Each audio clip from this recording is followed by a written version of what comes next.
Acm was established by some very eminent people, former Chief Justice of Australia, judges of the Supreme Court, Michael Kirby, Margaret Olley and others, and their first great campaign was to build up a grassroots, which they did very quickly. They got large numbers of people. Their major first function was a no room at all meeting in the town hall where John Howard spoke, and they managed to get enormous opposition to the new Australian Republican movement. Our great campaigns have been returning the governor to Government House, the convention election where we got 72% of the constitutional monarchist vote, then forming with the other 5 small constitutional monarchist groups a united front, and then actually running the no case. These have been extraordinary campaigns, and they've all been very successful. The debate between Republicans and monarchists, by far the largest. Once you achieve something like that, you don't try it again, because you won't get that same sort of crowd. The Republicans tried to have a big demonstration just before the referendum in 1999. It was greatly promoted in the media, and the number of people who turned up were not thousands of people, not hundreds of people.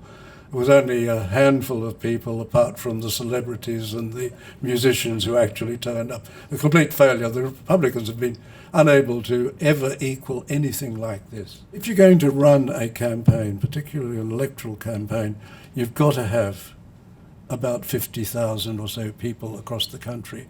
And we managed to do that. The Republicans didn't do that. We had to use or develop our campaign on the basis of principles.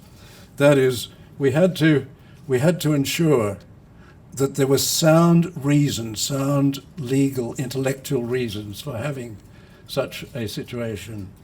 We also had to build up a purity in financial matters. We had to assure people that we weren't up to any hanky-panky.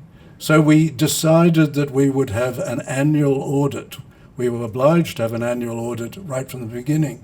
With polling, you have to be very careful. I wrote a piece for the Spectator a few days before the referendum, pointing out how the pollsters were wrong and arguing in 31 seats why they were wrong and why the Liberals would win the coming election.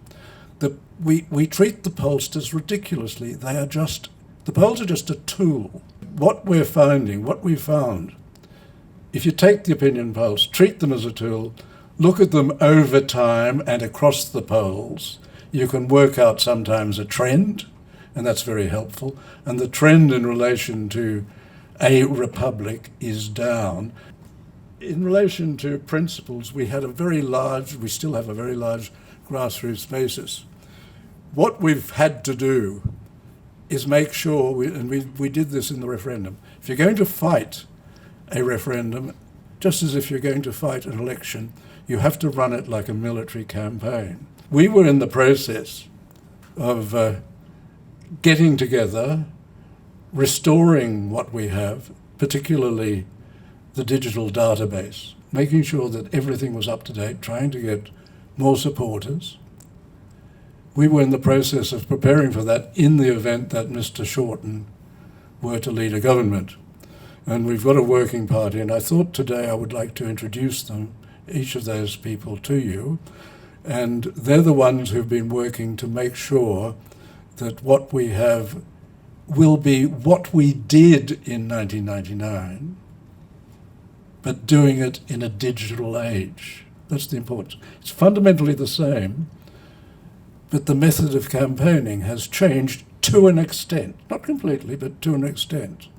The media has changed. You have more media available to you now. In 1999, there was a monopoly. We couldn't break through that. The only way we broke through was agreeing to do what Mr. Albanese would never do with the conservative media. Not Mr. Albanese, Shorten. Shorten wouldn't appear, you might recall, on Alan Jones. He wouldn't appear on Sky.